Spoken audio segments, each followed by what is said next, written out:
Assalamualaikum warahmatullahi wabarakatuh. Alhamdulillah wassalatu wassalamu ala rasulillah amma ba'du. Ibu-ibu rahimakumullah, jembatan penolong itu bernama sabar dan sholat. Jadi kalau ingin dibantu, ingin ditolong Allah, sabar, sholat. Sabar, sholat. Bismillahirrahmanirrahim. Wasta'inu bisabri wassholah wa innaha lakabiratun illa 'alal khasiin. Ista'ana yasta'inu, maknanya litolab, meminta. Berarti wasta'inu, mintalah pertolongan dan mohonlah pertolongan. Maksudnya kepada Allah, bisabri, dengan sabar, wassolati, dan sholat. Wa innaha, haknya kata ganti pronoun itu kembali kepada sholat. Jadi domirnya kata gantinya kepada yang terdekat, bukan kepada sabar.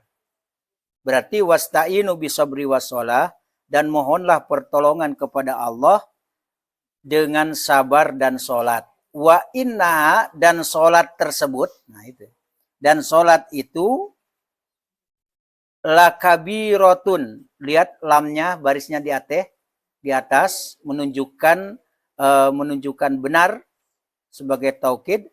Lakabiratun, sungguh berat, ya, sungguh berat. Illa alal khosiin, kecuali bagi orang-orang yang khusyuk dalam sholatnya. Jadi sholat kok barek saunanya, tapi bagi orang khusyuk ringan sih, ya, dado beban. Kemudian salah satu dari modal khusyuk itu apa? Ada keyakinan. Apa keyakinannya? Berjumpa dengan Allah. Makanya orang yang keyakinannya pasti berjumpa dengan Allah, maka akan menambah khusyuan dalam sholat. Yaitu allazina yazunnuna, ada di sana, annahu mulaku rabbihim. Yaitu mereka yang yakin. Mereka yang yakin. Yakin apa? Bahwa mereka akan menemui Tuhannya. Wa innahum ilaihi rajiun, dan bahwa mereka akan kembali kepadanya. Akan kembali kepadanya. Ibu rahimakumullah, tulisan ini diambil dari buku saya sendiri yang dicetak dan ada di Perpustakaan Nasional. Tahun 2015 itu cetakan pertama, ya, dengan penerbitnya Hakim Publishing.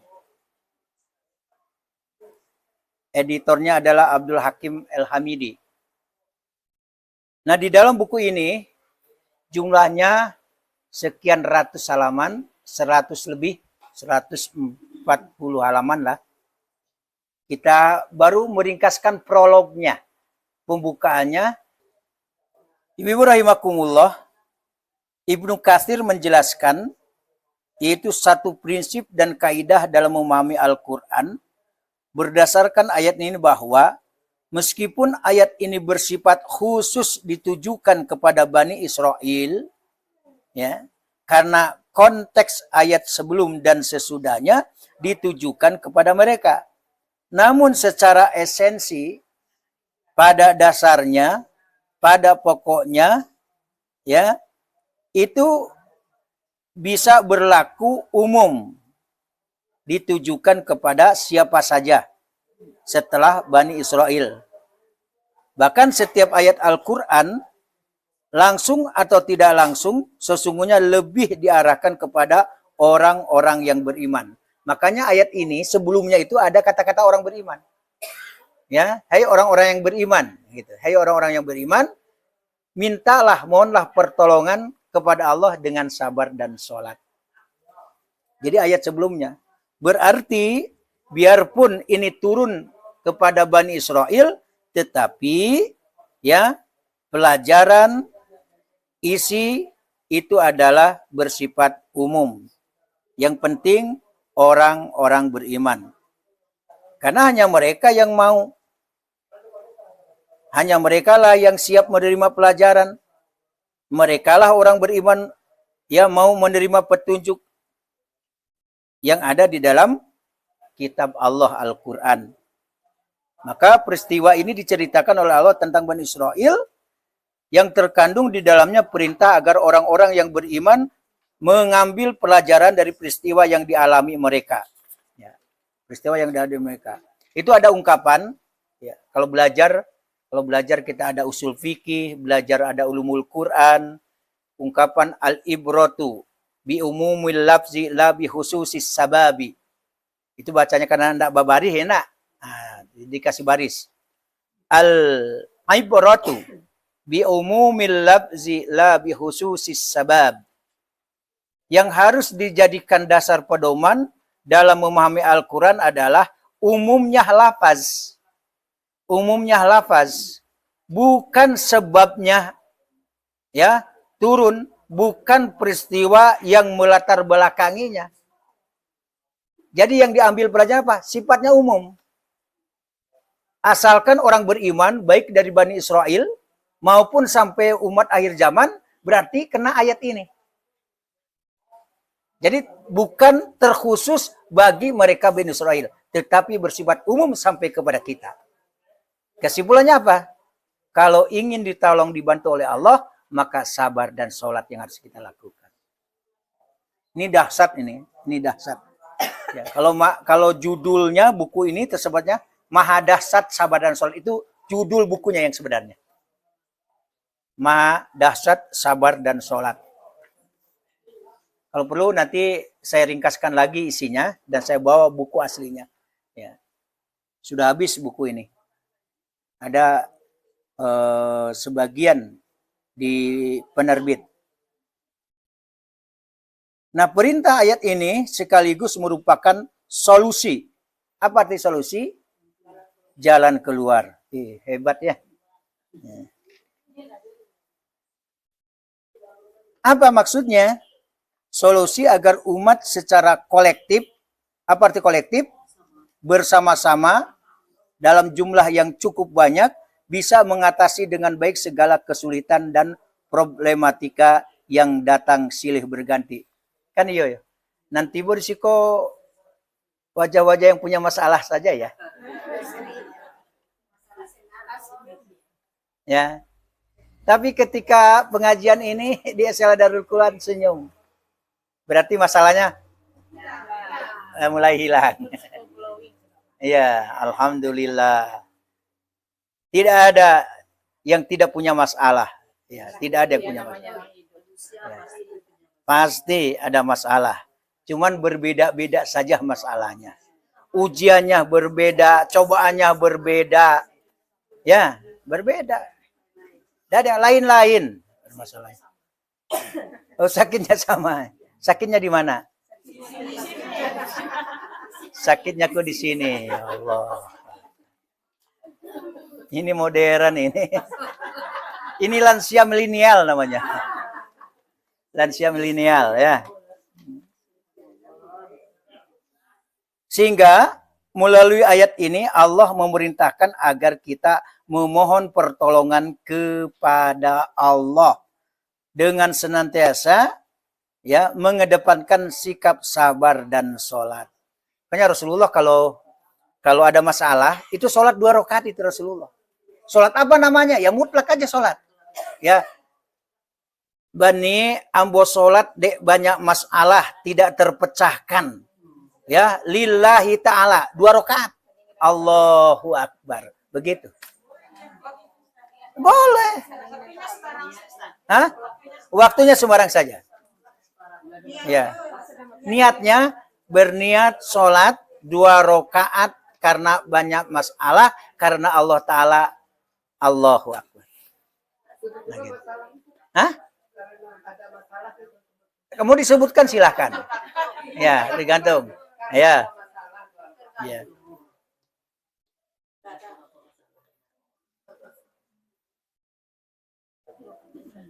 Niat sholat 2 rakaat karena ada yang ngasih uang 2 miliar.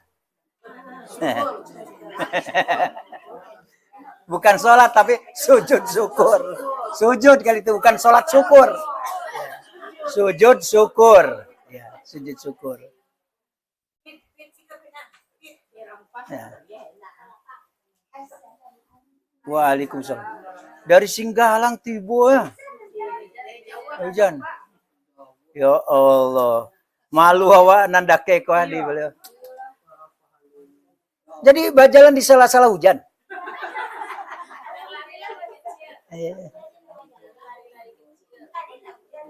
Oh tadi ada hujan. Nah lakukanlah sholat. Jagalah sholat. Dengan istiqomah. Karena itu bisa menolong kita. Rasulullah itu uswah hasanah. Rasulullah itu teladan yang terbaik. Tidak ada yang lebih baik daripada Rasulullah. Memberikan contoh. Ya. Contohnya bukan contoh yang tidak konkret. Benar. Fakta. Realita. Dan diamalkan oleh Rasulullah SAW. Kalau ada masalah, sholat. Ada masalah. Tentu itu di luar sholat 5 waktu. 5 waktu itu pokok. Kewajiban. Kewajiban. Tapi kalau ingin banyak untung, banyak laba, kerjakan yang lainnya. Ya. Sama Jawa misalnya, cik tampe sajo bakarajo, atau cik sajo awak jadi pegawai. Ya. Yo sehingga tu dapat. Tapi kalau banyak cekeranyo,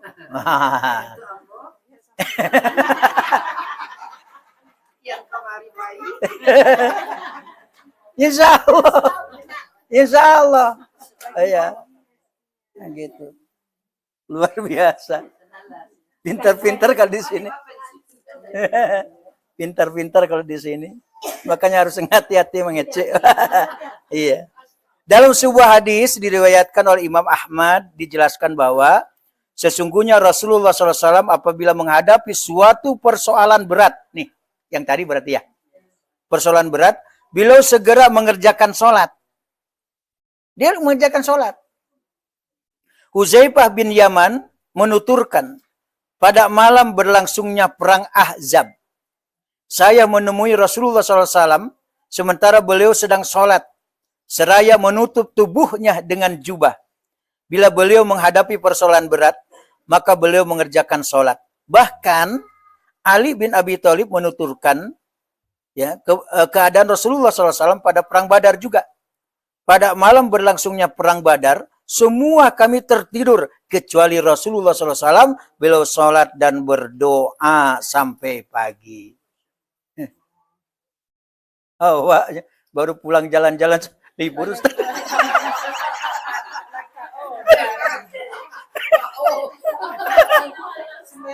Ya. Jadi ada nan batanya kamu. Ya ada. Amo lupa sih nan batanya tuh. Ustaz libur dah. Itu kecil. Tekana waktu SD anak. Kalau ada acara bisunya libur sih. Ya. Jadi awak mencari Rasulullah SAW, coba perang. Awak ndak perangnya happy, ya, diagi makan lo kan, iuran lo. Ini Rasulullah malah tidak ada istirahat, dia gunakan untuk sholat. Subhanallah, alhamdulillah. Ya Allah, awak ko manjul cengeng awak ko. Ya, cari Rasulullah perang Badar, perang Ahzab dia sholat. Ini luar biasa yang dihadapi itu. Luar biasa. Perang. Nah. Bahkan di samping sholat berdoa, berzikir sampai pagi lagi. Dalam riwayat Ibnu Jarir dijelaskan bagaimana pemahaman sekaligus pengamalan sahabat Rasulullah terhadap ayat ini. Diriwayatkan bahwa ketika Ibnu Abbas melakukan perjalanan, kemudian sampailah berita tentang kematian. Ya, kematian saudaranya namanya Qatsum. Ia langsung menghentikan kendaraannya dan segera mengerjakan sholat 2 rakaat dengan melamakan duduk. Kemudian ia bangkit dan menuju kendaraannya sambil membaca, jadikanlah sabar dan sholat sebagai penolongmu, dan sesungguhnya yang demikian itu sungguh berat kecuali bagi orang-orang yang khusyuk. Begitulah salafus soleh termasuk para sahabat. Jadi para sahabat ini ingin mencontoh bagaimana seperti Rasulullah SAW dalam segala hal, Lai pernah ada di antara kita nan hadir kini kuah saruman Rasulullah ya salat setelah selesai membaca Al-Fatihah ya, kemudian dia baca surah Al-Baqarah. Ya. Dan terdengar oleh ada sahabat mendengarnya. Disangkonya di sahabat kok ya. Ya separuh Al-Baqarah atau seperampai Al-Baqarah. Ternyata sampai sudah Al-Baqarah dibaca. Di Nabi. Ya, 286 ayat. Sampai sudah. Kiranya disambung oleh di surah Ali Imran. Coba bayangkan. Ya, Al-Baqarah sampai selesai. Ditambah lagi Ali Imran. 200 ayat. Berarti sudah berapa ayat? 486 ayat. Ditambah lagi setelah ya surat An-Nisa sampai sudah. Itu bukan 4 rakaat, 2 rakaat, tapi dalam serokaat.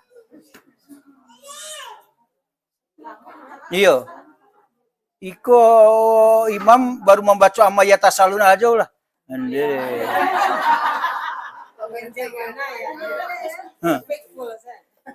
Males panjang. Nabi Muhammad itu sholatnya sholat sendirian, bukan sholat berjamaah. Kalau sholat berjamaah bipingsan sedunya. Jadi kalau ingin lama ya sholat sendirian. Tiba dia nak tabali mah. Kalau sholat berjamaah tuh ikut imam. Kalau lama imam tuh limola alamola pak.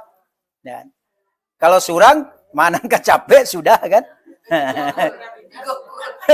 Tiga kul. Itulah ya Allah Rasulullah. Iya.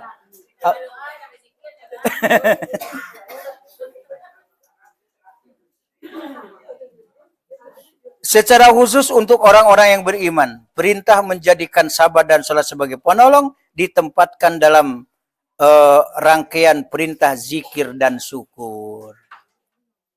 Ya. Jadi rangkaian-rangkaian ayat itu, ya, sabar, sholat, kemudian zikir. Sabar, sholat, zikir. Memang pada lu banyak awak zikir. Zikir itu menyebut nama Allah dan menyebut orang doh, nama orang. Terus tambah sakit kapal awak. Balahnya. Dah selesai orang tuh. Dah peduli kau awak. Lah jale modaliko awak kemarasai. Itu taruh baca. Cobalah zikir subhanallah walhamdulillah wala ilaha illallah. Di saja iwana. Nah. Itu kan ada nyanyian begini nasib. Apa? Ini pernah bujangan ya? Perawan. Gadisan. Karena itu ingatlah. Ya. Kan ada fazkuruni azkurkum waskuruli wala takfuruni. Nah itu ada ayatnya. Ya. Maka ingatlah kamu kepadaku, niscaya aku akan mengingatmu. Dan bersyukurlah engkau kepadaku dan jangan mengingkari nikmatku. Jadi ini ayat tentang zikir. Sebelum dan sesudah tentang zikir. Maka di sana ada sabar sholat, sabar sholat. Ada dalam surah Al-Baqarah 152 sampai 153 tuh. Ingatlah kepadaku, niscaya aku akan ingat pula kepadamu dan bersyukurlah kepadaku dan janganlah kamu mengingkari nikmatku. Hai orang-orang yang beriman, jadikanlah sabar dan sholat sebagai penolongmu. Sesungguhnya Allah senantiasa bersama orang-orang yang sabar. Jadi ada zikir, ya, ada syukur, sabar dan sholat. Dalam kaitannya dengan zikir, menjadikan sabar dan sholat sebagai penolong adalah zikir. Siapa yang berzikir atau mengingat Allah dengan sabar, maka Allah akan mengingatnya dengan rahmat. Masih dalam konteks orang yang beriman. Sikap sabar yang harus selalu diwujudkan adalah dalam rangka menjalankan perintah-perintah Allah, karena beban berat yang ditanggungnya akan terasa ringan jika diiringi dengan sabar dan sholat. Maka ada ulama membagi sabar kepada 3. Mudah-mudahan ini ingat ya. Sabar itu ada 3. Yang pertama as-sabru fi ta'atillah. Yang kedua as-sabru fi tarkil ma'asi. Dan yang ketiga as-sabru bin nawazil wal musibah. Jadi sabar itu ada 3. Sabar dalam menaati Allah. Jadi kita sedang menaati Allah, sedang sholat, sedang zikir, sedang melakukan ketaatan. Sabar itu. Dalam wirid pengajian sabar. Ya, sabar. Datang snack, sabar. Ya. Begitu. Karena bukan tujuan pokok, itu bonus saja. Ya, bonus. Kemudian sabar ketika harus meninggalkan maksiat. Ini perbuatan maksiat, ini kedurhakaan, ini kefasikan, ini kejahatan, ini keburukan. Biarpun ada peluang, biarpun ada modal, ada kemampuan, tapi tidak boleh dikerjakan dan harus ditinggalkan. Sabar. Jangan sampai mengerjakan sesuatu yang dilarang. Nah,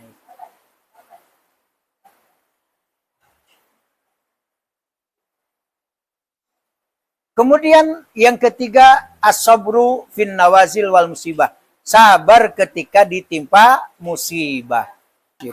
Musibah itu bisa pada keluarga kita sendiri, pada suami kita, pada istri kita, pada anak kita. Bisa jadi mungkin kita berada kakak, ya, ada sepermasalahan. Mungkin bertetangga, ya, mungkin beda pilihan. Dicibirnya awak, adi ininya awak, itu kan ini juga gitu. Sabar. Ibnu Qayyim mengkategorikan sabar dalam rangka menjalankan perintah Allah, termasuk sabar yang paling tinggi nilainya dibandingkan dengan sabar dalam menghadapi musibah dan persoalan hidup. Syekh Said Hawa menjelaskan dalam tafsirnya Asas fi Tafasir, mengapa sabar dan sholat sangat tepat untuk dijadikan sarana meminta pertolongan kepada Allah Subhanahu wa taala. Beliau mengungkapkan bahwa sabar dapat mendatangkan berbagai kebaikan, sedangkan sholat dapat mencegah dari perbuatan keji dan munkar. Di samping itu juga, sholat dapat memberi ketenangan, kedamaian hati. Berarti keduanya, baik sabar dan sholat, jikalah kedua-duanya ini dilaksanakan karena bergandengan kedua, ya, sabar dan sholat ini, maka berarti sabar dan sholat itu tidak bisa dipisahkan satu sama lain. Itu kalau ingin dibantu, ditolong oleh Allah, ya, sabar dan sholat. Mungkin ikonan alun samparono di diri kita, enggak? Iko sebenarnya, ya. Sudahlah kita sebenarnya apa adanya, buruk sangka lagi kepada Allah, padahal dia sendiri. Seharusnya maksimalkan ibadah kita, ketaatan kita, sabar kita, ya, sholat kita, jangan dibatasi. Pak Ustadz, sabar itu ada batasnya. Siapa bilang? Tidak tahu. Berarti you yang bilang. Tidak ada dalam satu ayat pun, dalam hadis pun mengatakan sabar ada batasnya. Tak ada. Ya. Yang bilang itu kita. Bukan kita di sini. Di sebelah yang jauh itu. Di mana ada? Itu yang di halaman 3 ya. Kemudian sabar tidak sempurna tanpa sholat. Demikian pula sholat tidak sempurna tanpa diiringi dengan kesabaran. Nah, mengerjakan sholat dengan sempurna menuntut kesabaran, dan kesabaran dapat terlihat dalam sholat seseorang. Kan ada yang sholat ingin bagageh ya. Ada yang sholat ingin capek selesai, ingin capek sudah. Apalagi takwi ketinggalan door press. Kiranya sebelum zuhur alun jo sudah. dikumandangkan azan. Ya, karena kita orang taat, katanya orang taat, katanya ya, sholatlah kita. Tapi dahusu sholat itu, tak kena biko nomor awal, dibangkan bangkit. Nah, memang berat juga lah, berat. Allah. Lebih rinci, Syekh Sayyidah Hawa menjelaskan sarana lain yang terkait dengan sabar dan sholat bisa dijadikan sebagai penolong. Puasa termasuk ke dalam perintah meminta tolong dengan kesabaran, karena puasa adalah separuh dari kesabaran. Ya, as-saum nisfus sabri. Puasa itu adalah separuh dari kesabaran. Sedangkan membaca Al-Fatihah dan doa termasuk ke dalam perintah untuk meminta tolong dengan sholat. Karena Al-Fatihah itu merupakan bagian dari sholat. Begitu juga dengan doa. Di dalam Al-Fatihah pun bahkan ada iyyaka na'budu wa iyyaka nasta'in. Ada. Hanya kepadamu kami beribadah dan hanya kepadamu kami minta pertolongan. Beda dengan ungkapan, ya, aku beribadah kepadamu, aku meminta pertolongan kepadamu. Berbeda dengan hanya kepadamu. Apa bedanya? Objek didahulukan dari subjek dan predikat. Itu menunjukkan batasan dan benar sesungguhnya. Artinya batasan dan sangat penting berarti tidak berpaling. Tidak berpaling hati, tidak ada dusta di antara kita. Itu beda, ungkapan jauh berbeda. Hanya kepadamu. Beda dengan hanya kepadamu kami beribadah. Berarti tidak ada kepada selain kamu. Minta pertolongan begitu juga. Memohon pertolongan hanya kepada Allah merupakan ikrar, ungkapan yang selalu kita lafalkan dalam setiap sholat. Kan iya tuh. Barangkali itu Al-Fatihah dibaca 7 boleh kali. Itu baru yang wajib. Coba tambah yang rawatibnya. Ya, yang muakkad saja ngerawatib itu 12. Nah, coba hitung yang 12 itu. 12 rakaat. Nah, berarti Al-Fatihahnya berapa? 12 juga. 12 tambah 17 berapa? 29. Belum lagi sholat tahajud, sholat ini, sholat itu banyak. Oh, luar biasa sebenarnya itu. Nah, setelah maghrib 2 rakaat. Setelah isya 2 rakaat 4. Sebelum subuh 2 rakaat 6. Sebelum zuhur 4 rakaat. 2 rakaat, 4 rakaat, udah berapa? 10. Setelah zuhur 2 rakaat. Pertanyaan, Pak Ustadz, itu ada yang sebelum asar Pak Ustadz. Ada juga yang sebelum maghrib Pak Ustadz. Ada juga yang rawatibnya, sholat sunatnya sebelum isya. Itu bagaimana? Kata Rasulullah, insa'a falyaf'al. Kalau ingin juga ada kesempatan, karena ada kesempatan dan sebagainya, dan ternyata disetel oleh Masjidil Haram, disetel juga oleh Masjid Nabawi, dan atau di kampung masing-masing, ya silahkan saja. Karena itu dibebaskan.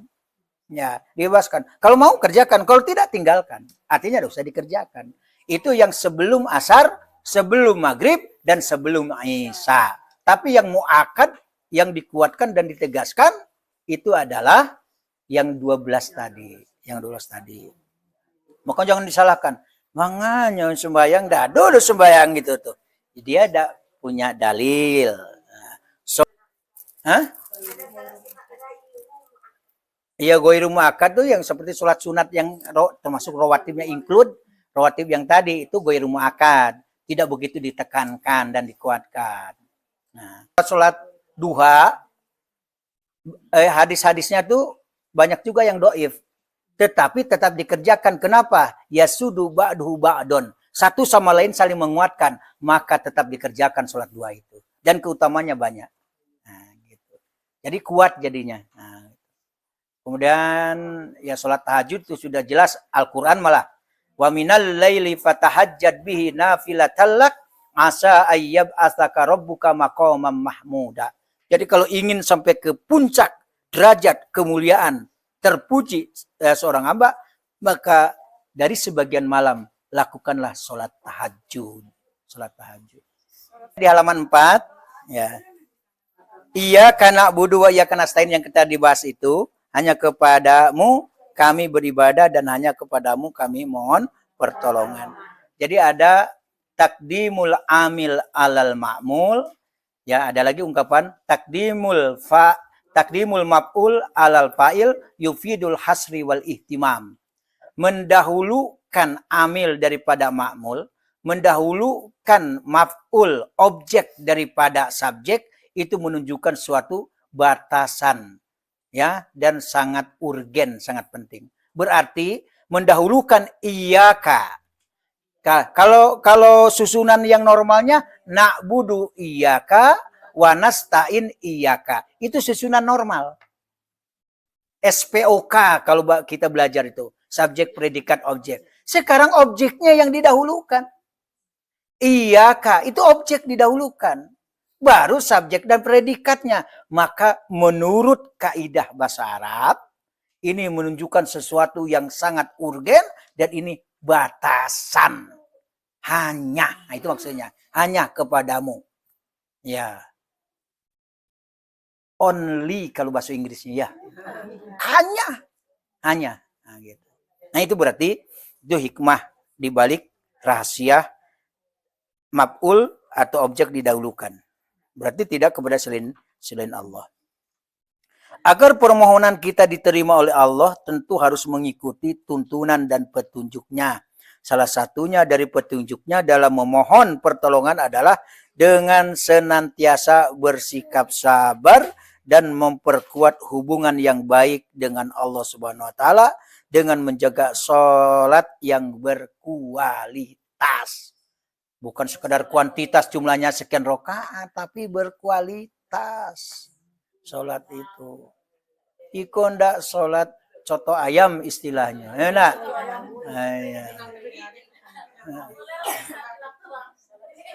Ya. Berkualitas. Jadi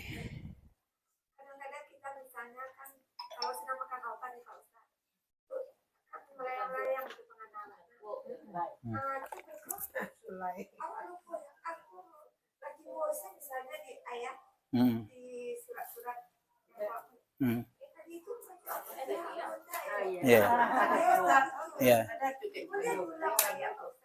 Boleh. Bahkan ini dianalogkan, dikiaskan kepada kalau kamu bangun tidur, ya, duduk dulu sebentar, tenangkan dulu, hilangkan ngantuk itu. Ya. Jadi tidak langsung tagak, langsung ke kamar mandi, kiranya pas tiba di sembahyang, alat layang-layang.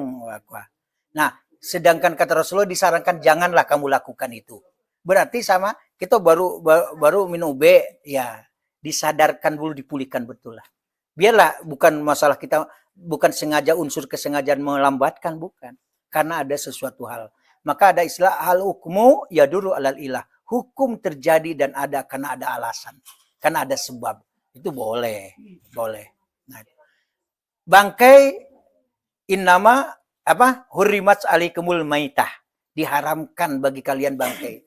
Tapi ketika ada doruroh, tidak ada kecuali hanya bangkai ini, atau ada sesuatu musnah, hanya dengan alkohol inilah ya bisa menolong dan sebagainya, dalam hal tidak ya fala isma alai. Ya. Caranya bagaimana? Jangan berlebih-lebihan. Itu saja.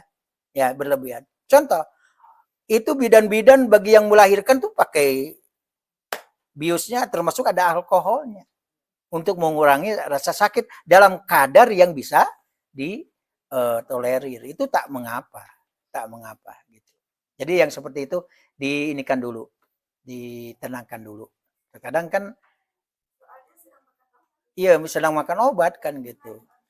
Kecuali kalau dulu sangat lama, ya mau tidak mau ya daripada tinggal sholat ya kerjakan. Kan sedangkan gini, wala taqrabus shalah wa antum sukaro. Janganlah kamu mendekati sholat sementara kamu sedang play. Itu Al-Qur'an, sedang mabuk. Ya, salah satunya obat kan bukan memabukkan, cuman membuat kita play. Ya ditenangkan dulu. Nah, tenangkan dulu. Insyaallah itu bisa Itu awak nan tahu bisa ditenang. Iya, tahajud. Ya, makanya dibebaskan tahajud itu. Mau 2 rakaat silakan. Kalau misalnya kita mampunya 2 rakaat aja setiap malam, lakukanlah 2 rakaat. Jadi ahabul amal ilallah, ya, adwamuhu wa in qalla. Amalan yang paling dicintai oleh Allah itu apa? Kontinuitas dikerjakan, terus menerus dikerjakan meskipun sedikit. Yo, iku na dibahe sama lamannya. Oh, beribadah. Siap tuh liburnya setahun. Jadi ya,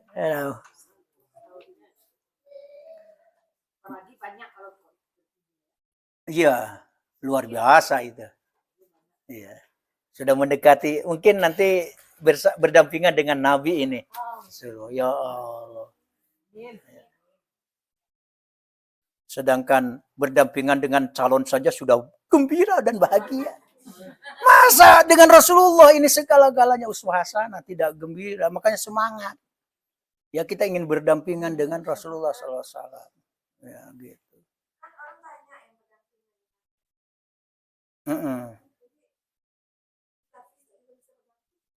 Iya, memang ilmu kita tidak sampai ke sana. Ya, bagaimana cara berdampingan? Kan banyak tuh berdampingan. Bagaimana? Sama dengan ini, siapa yang menyantuni anak yatim, kehatain, ya itu bersama Nabi seperti 2 jari ini, tidak bisa dipisahkan. Ya, dia bisa saking dekatnya. Kiranya yang menyantuni dan ini banyak orang, bagaimana semuanya berdekatan? Itu ilmu kita tidak sampai ke sana. Caranya bagaimana? Sama-samalah kita di surga baru tahu nanti. Tengoklah. Sana surga. Pokoknya jangan bercita-cita lah masuk neraka, jangan. Nauzubillah. Esensi sabar menurut Abdurrahman bin Zaid bin Aslam dapat dilihat dari 2 hal. Pertama, sabar karena Allah atas apa yang disenanginya meskipun terasa berat bagi jiwa dan raganya. Yang kedua, sabar karena Allah atas apa yang dibencinya walaupun hal itu bertentangan dengan keinginan hawa nafsunya. Apa maksudnya tuh? Sabar karena Allah atas apa yang disenanginya. Iko kuah awak ingin banak, wah. Ya, ya kan gitu. Disukui bana di awak, disenangi betul oleh kita, ya. Dan walaupun tetapi ya berat bagi jiwa dan raga. Bahkan begini, kalau dalam Al-Qur'an, wa nablukum bisyarri wal khair. Kami akan uji kamu ya dengan keburukan dan kebaikan. Cantik ibu-ibu, ujian. Ya, ujian. Berarti sabar ya menghadapi orang-orang yang menghendaki kita gitu. Jelek juga ujian. Ya. Tidak punya suami, ujian. Ya. Punya suami, ujian juga. Jangan dikira punya suami. Nah, gitu. Tidak punya kerja tetap ujian. Punya kerja juga ujian. Suami kita ganteng, ujian. Suami kita jelek, ujian juga. Kaya ujian, miskin ujian. Semuanya ujian. Allah sudah katakan seperti itu. Jadi sangka orang nan bapitih kok ndak ujian begini, ujian. Ujian itu. Ya. Ujian. Ada di sini yang doanya seperti Rasulullah. Allahumma ja'alni miskinan, ya Allah jadikan aku ini miskin. Lihat doh. Wahsurni majumratil masakin, ya Allah kumpulkan pula bersama orang-orang miskin. Itu doa Rasulullah. Rasulullah bukan miskin, kaya dia, kaya raya. Tapi dia tidak memperkaya diri. Jadi kekayaannya itu memang untuk Islam, kekayaannya. Itu dan para sahabat juga diikuti oleh para sahabat. Kalau awal kan dikarua, dikarua. Ya. Dan itu memang orang kafir, orang munafik, mandape tuh. Orang munafik. Tapi nanti mati surangnya. Jadilah. Lihat tentu rangi. Nyamuk. Tahu. Coba di giginya merah ya nak. Di giginya Ustadz Ade, di giginya Wak, di gigi. Sudah kekenyangan?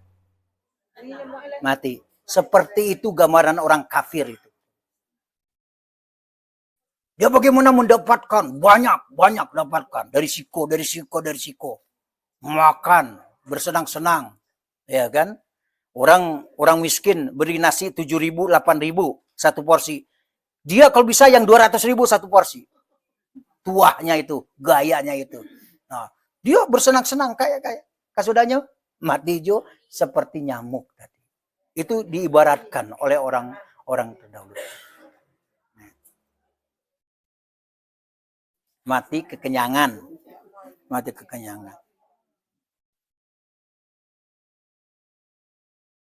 Mana lagi? Betapa kita sangat membutuhkan limpahan pertolongan, ya, pertolongan Allah dalam setiap aktivitas dan persoalan hidup kita. Adalah sangat tepat jika secara bersama-sama bisa mengimplementasikan, bisa mengamalkan, mempraktekkan. Nah, itu kan gaya-gaya nih Bukit Sulungan nih bahasa ini Pasar Usang nih mengimplementasikan tuh. Mengamalkan dan mempraktekkan ya petunjuk Allah dalam ayat di atas agar permohonan kita untuk mendapatkan pertolongan segera terwujud. Kata kuncinya apa? Sabar, sholat. Sabar dan sholat. Itu saja mungkin. Ya. Luar biasa. Ya. Walau alam apakah ada snack hari ini? Udah tahu kita ya. Ada. Saya cuma bertanya aja. Tidak pun tidak apa-apa ya. Nah. Hebatnya orang awak Minang kok Arya. Enak. Orang Isa. Raja Nisa. Waktu iya. Kalau sholat rasanya tentu ngawur sholat. Buat lalu gitu Pak Ustaz. Waktu itu balik mana? Iya. Sebentar orang azan kok Ustaz. Iya. Terus gimana tuh Ustaz? Ada amdannya. Ada enggak unsur kesengajaan?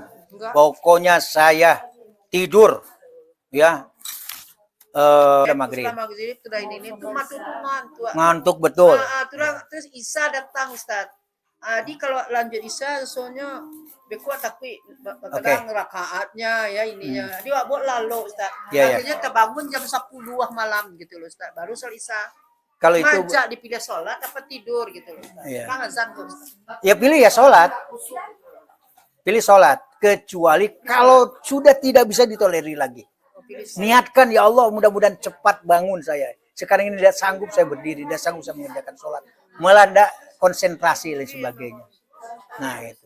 Tapi ingat sholat ya tidur setelah sholat maghrib itu wakariha Rasulullah SAW. Rasulullah sangat tidak menyukai itu.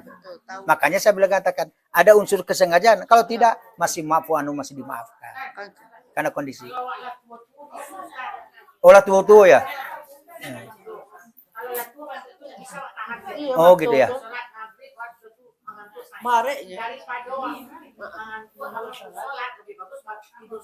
Nah itu. Ya. Makanya niatkan tadi. Iya. Iya. Kadang-kadang nggak bisa negosiasi sama badan ini. Nah, kita maksa tidak bisa. Iya. Malah ada konsentrasi. Iya. Maka niatkan ya Allah, ya. Ya, mudah-mudahan bisa cepat mengerjakan sholat Isya gitu. Soalnya kalau tidak diiktikadkan, tidak diniatkan, bisa saja kita nyambung dengan subuh. Nah, itu masalahnya.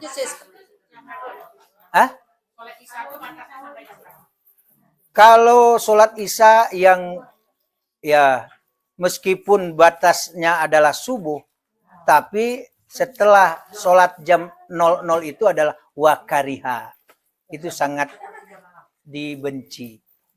Ya, kecuali kalau talongsong karena sesuatu hal dimaafkan insyaallah. Kiranya adalah jam 2, alun sholat isya, dah ada menyangajo. Ya, karena kondisi, iya dah kalau masih dimaafkan, Kerjakan langsung. Makanya kata Rasulullah SAW, ada yang mengadu ke Rasulullah, ya Rasulullah, ya, saya tadi terlambat, bangun jam 8, jadi belum subuh. Ya, sholatlah kamu pas sholatlah. Kapan kita bangun sholat? Nah, Ya, jangan meninggalkan. ya, gitu. Iya. Iya, hari Senin. Tapi kan sholat masih ada rangkaian dengan sholat subuh. Tapi hal demikian pun kan tidak boleh wisol sebenarnya. Tidak boleh nyambung dengan sholat subuh yang sudah diberikan rentang yang cukup panjang itu. Karena kenapa? Ya, afdolnya sholat isya itu adalah sebelum tidur. Karena ada tidurnya. Dalam Al-Quran, wa naumakum subata. Sementara tidur adalah untuk istirahatmu. Bukan untuk sholat sebenarnya dasarnya. Bukan untuk sholat isya, tapi untuk istirahat. Berarti isyarat ini menunjukkan bahwa sholat itu pada waktunya. Kecuali kalau ada hal-hal yang lain itu biasa, itu darurat itu. Ya. Ya. Yang pagi, yang sebelum fajar, karena waktunya udah mepet. Ya. Dalam kondisi kita sholat sendiri atau berjamaah? Sendiri. Maka kerjakan sholat yang sebelumnya itu qobliyahnya itu. Qobliyah. Satu-satunya sholat sunat yang tidak pernah ditinggalkan meskipun dalam safar, dalam perjalanan adalah sholat sunat 2 rakaat subuh itu, fajar itu. Rakaatul fajri khairu minad dunya wa ma fiha. 2 rakaat fajar. Maksudnya dimaksud oleh Rasulullah adalah 2 rakaat qobliyahnya itu. Sebelum subuh itu lebih baik daripada dunia serta isinya. Jadi kerjakan sholat yang 2 rakaat sunat tadi, kemudian baru dilanjutkan ya sholat subuh. Meskipun pas sholat atau lambat sholat subuhnya, diusahakan kerjakan yang sunat.